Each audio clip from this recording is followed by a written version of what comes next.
Hello, welcome to a very hungover edition of Culture Hash album reviews. Today we're going to look at Bugzy Malone's debut album, Be Inspired. Now, Bugzy Malone is a grime MC from Manchester. The grime and UK rap scene is very heavily dominated by London. Bugzy Malone is the most successful and well-known English rapper outside of the London bubble. And as he frequently says, he is putting Manchester on the map in the UK rap scene. Bugzy Malone first came to prominence in 2015 with the release of the Walk With Me EP. This EP peaked at number 8 in the UK album charts, and its success was spurred by the breakout track MEN Manchester Evening News, a really heartfelt, passionate grime track. Bugzy Malone's flow here is really rapid, and there's such a great passion and authenticity to what he's saying and talking about. It's a really compelling track, and since I heard MEN, I've been paying very close attention to Bugzy Malone. Since 2015, he's released 2 more EPs and had a few buzzing singles. Last year, Bugzy Malone sampled DJ Luck and MC Neat's Garage Classic on Through the Night. The chorus is great, got the two back together, singing with a little bit of luck, and then Bugzy Malone has some good verses here. However, I've often thought that during these EPs, Bugzy Malone struggled to really maintain a consistent level of quality with the tracks, and I was concerned going into Be Inspired that a full-length album would be a bit too long for Bugzy Malone to sustain his level of intensity and quality. And I feel like that's mostly right, because while there are good moments on Be Inspired, it is quite a spotty album. Be Inspired is a very commercially facing rap album. While there are many grime tracks on here, there are also formulaic rap ballads, and the guest list of features shows how much Bugzy Malone is looking towards the charts. We've got JP Cooper featured here, Maverick Sabre, Laura White, Rag and Bone Man, and Notes. Most of these tracks with features are more melodic, slower songs that I think that Bugzy Malone is not as well suited to as a straight grime track where he can showcase his lyricism and passion. Ordinary People, for instance, featuring JP Cooper, is a Manchester anthem. Both the artists are from Manchester, and Bugzy Malone talks about how he's going to be part of this new generation of Manchester musicians that are following in the footsteps of acts like the Stone Roses and Oasis.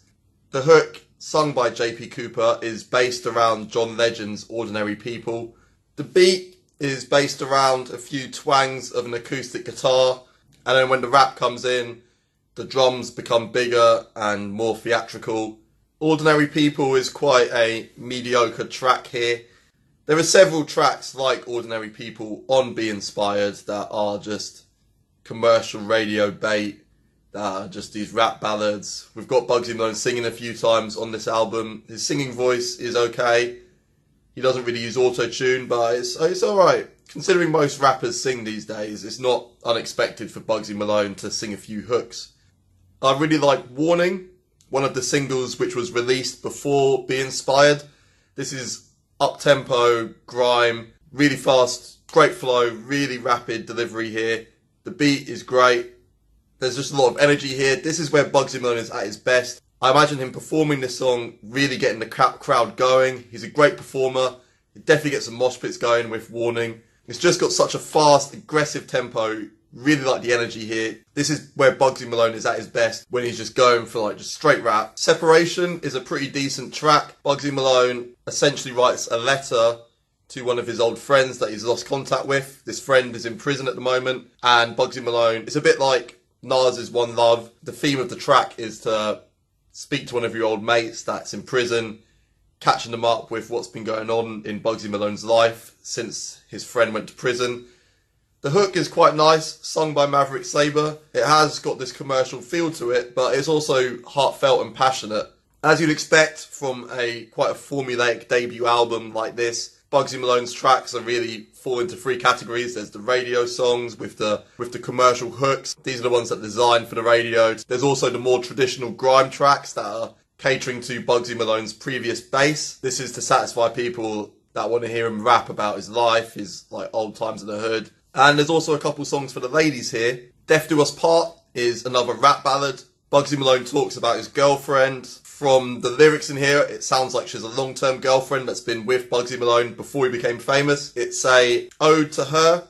Sounds like Bugzy Malone's messed around in the past, but he's very grateful towards this lady in his life. And he sings the hook. The hook's quite nice, even though he sings here. He's got quite a decent voice. Obviously, he's not going to be releasing a pop album anytime soon, but Bugzy Malone delivers the hook nicely.